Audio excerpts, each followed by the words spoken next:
आम 89तम स्वाधीनता दिवस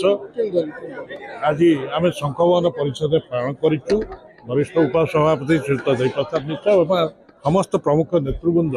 उपस्थित रही पताका उत्तोलन कर जातीय पताका आमर गर्व और गौरव। आपण मानक खाली टे कहीदेवा चाहे स्मरण करदेवा चाहे जे जातीय जनक महात्मा गांधी नेतृत्व में जो स्वाधीनता संग्राम होता असंख्य परिवार असंख्य नेतृवृंद से स्वाधीनता आंदोलन झांस देते जार सुफल आज आम स्वाधीन भारत में समस्ते उपलब्धि करुचे उपभोग करुचे सबु क्षेत्र में राज्य ओडिशा रे मध्य आपण टिके चिंता करेंगे पाइक विद्रोह टू आरंभ करी आदिवासी समाज जो आमर आमको सिंको आंदोलन टू आरंभ करी आमे तांकर मध्य ए स्वाधीनता आंदोलन अंश 24 वर्ष भितर आमर वरेन्द्र नेता श्री नवीन पट्टनायक राज्यर 2000-2024 भितर सबु क्षेत्र में वैप्लविक परिवर्तन आनी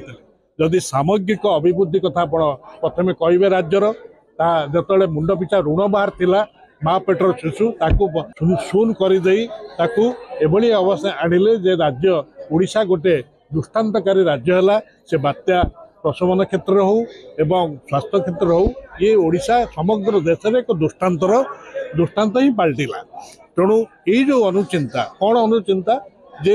बहुत लोक पाखे जो बहुजन हिताय बहुजन सखा कहूँ जमी अधिक रु अधिक लोक ये सब क्षेत्र में सेवा सुजोग पाइपर ताही नवीन चिंता थिला। बिजु जनता दल से चिंता से जो आदर्श रे अनुप्राणित एवं तांकरी नेतृत्व तांकर दिग्दर्शन में आम ओडिशावासी सरकार नथिले मध्य आम यही उत्सर्गीकृत मनोभाव नहीं आगामी दिन में लोकों पाखे रहीबू एवं ओडिशा लोकंकर मध्य जोटे जहाँ समस्या आसो ता दिगरे आम अन्याय विरुद्ध स्वर उत्तोलन करूँ एवं सेवा क्षेत्र में सेवा पहुँचे।